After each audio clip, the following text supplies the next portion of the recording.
All right. Moving on. Moving on. We discussed why Zcash exists last week, right? We got to know why, like, how money has come to be, right? We talked about barter.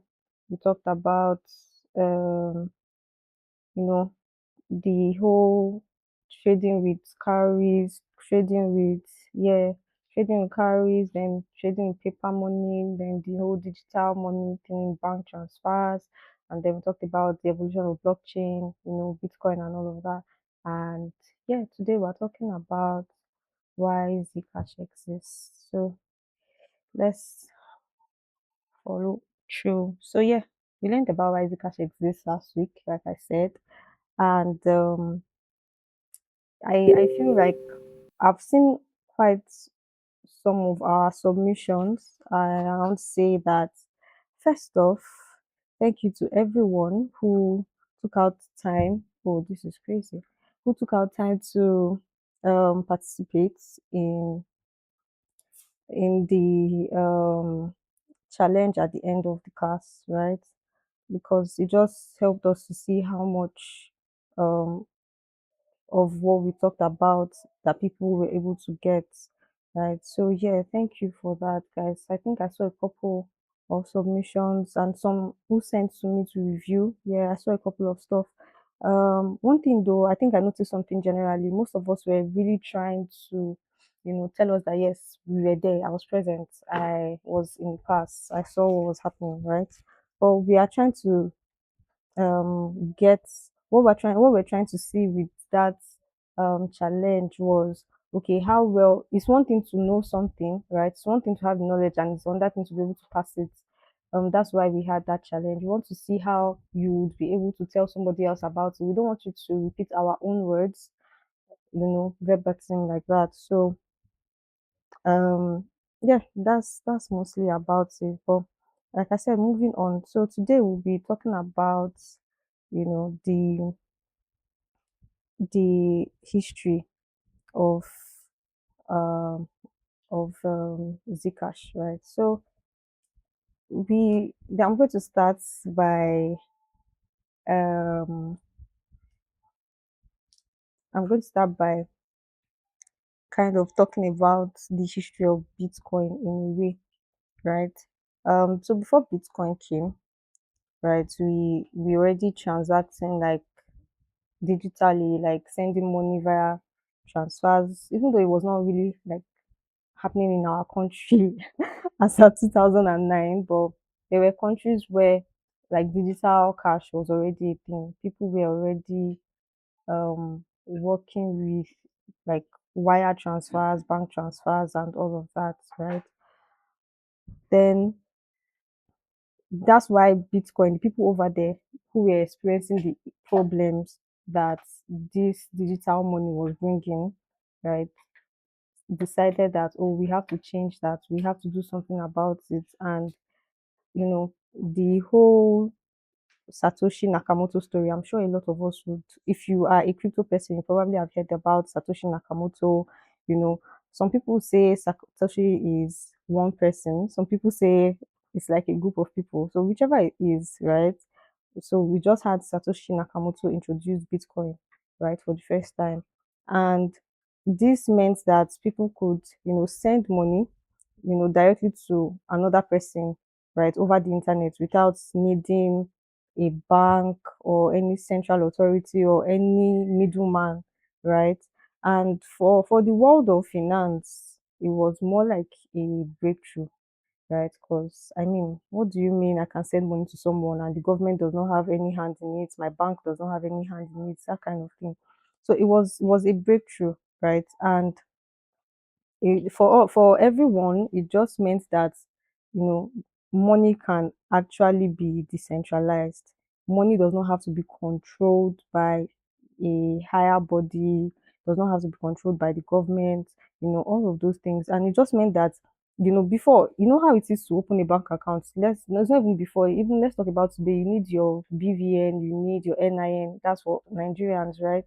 even I'm sure abroad too, like outside of the country in the West and all, to open a bank account, there are some things that are required of you. You can't just wake up and decide that you have a bank account, right? Unlike the way blockchain is, the way crypto is, you just download one wallet for whatever chain and you already have your wallet address. That's just how easy it is for you to transact, digitally on chain, right? So nobody has, like, you can, and another thing, you can have as many wallet addresses as you want. You can have as many wallet addresses on different chains, different everything. That's just how cool blockchain is. And thanks to Bitcoin, we are able to like experience all of that, right? And one of the things that we would get to know discover at the end of the day was that yes, Bitcoin became money that was decentralized and all of that, but it now became money that people could monitor, money that people um could trace, right? Money that people could follow, like a trail, money that leaves a trail, right? So financial privacy now became another issue, right? Yes, financial privacy had been an issue right from digital money when people started to do bank transfers and all of those things, not necessarily carrying cash around and all. But with Bitcoin, people thought, okay, maybe that too would be solved. But if you notice today, even the governments are getting involved with cryptocurrency. They are doing all the, what's it called now, ETFs and not whatnot. They are trying to get involved, right? And that means that they can also track, because I mean they have access to blockchain explorers, right? And they can see what is happening there. So the issue of financial privacy has remained unsolved up until, you know, drum roll, Zcash. Um, Now, the this some set of like researchers, began to think that okay, there needs to actually be something that there's a way we should be able to solve this, right? How can we have like money that is both uh decentralized and private at the same time, right? So all of these things led to conversations and all that. I think that one of the last messages that Satoshi sent was something related to, privacy and Zcash at the time, right? So that's how the whole thing. I think that even some of the people who worked on Zcash also worked on Bitcoin at the time, right? They were also part of the engineers who worked on Bitcoin, right? And now we have those people in Zcash, right? How amazing is that?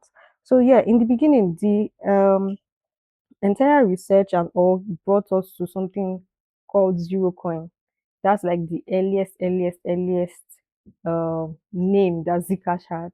And then with time, this zero coin and all of that, they kept researching, improving, right? And at some point we now started to see zero cash, right? Zero cash like introduced like the concept of ZK proofs, right, to verify transactions without revealing, any sensitive information, without revealing, the sender, the receiver, the amount, the maybe the next moves or the previous moves of both the sender and the receiver. All everything is just private, right?